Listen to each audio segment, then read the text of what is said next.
30 June সন্ধ্যা 6:10। স্ত্রী পরিচয়ে এক নারীকে নিয়ে যশোর পানি উন্নয়ন বোর্ডের পুরাতন রেস্ট হাউসের কপোতাক্ষ কক্ষে ওঠেন পার্শ্ববর্তী জেলা ঝিনাইদহের মহেশপুর থানার ওসি সাইফুল ইসলাম।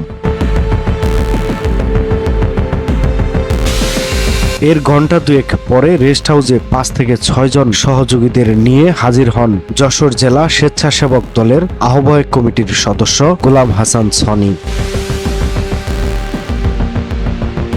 রেস্ট হাউসটির দরজা ধাক্কা দিতেই বাইরে বেরিয়ে আসেন ওসি সাইফুল। স্বেচ্ছাসেবক দলের নেতাকর্মীরা কক্ষে প্রবেশ করতে গেলে বাধা দেন তিনি।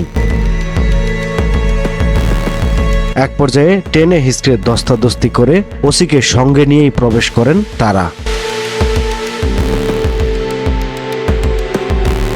এরপর ওই নারীকে নিয়ে একান্তে সময় কাটানোর অভিযোগ তুলে সনি ওসি সাইফুল ইসলামের কাছে 5 লাখ টাকা চাঁদা দাবি করেন। দিতে অস্বীকৃতি জানালে শুরু করেন ভাঙচুর ও ভিডিও ধারণ।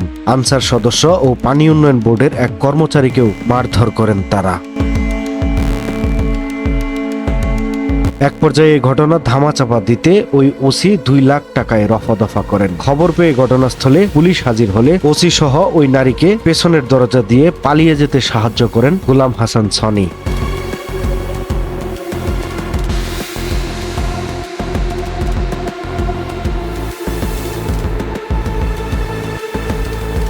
সম্প্রতি ফাঁস হয়েছে এ সংক্রান্ত একটি সিসিটিভি ফুটেজ, যা সামাজিক যোগাযোগ মাধ্যমে এখন তোলপাড়।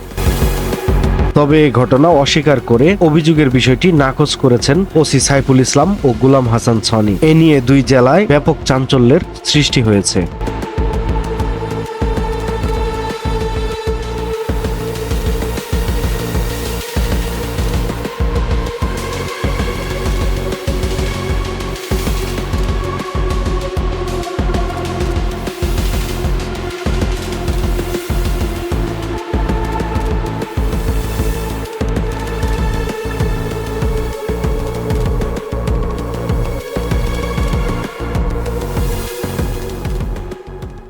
সময়ের কলম, নিউজ ডেস্ক।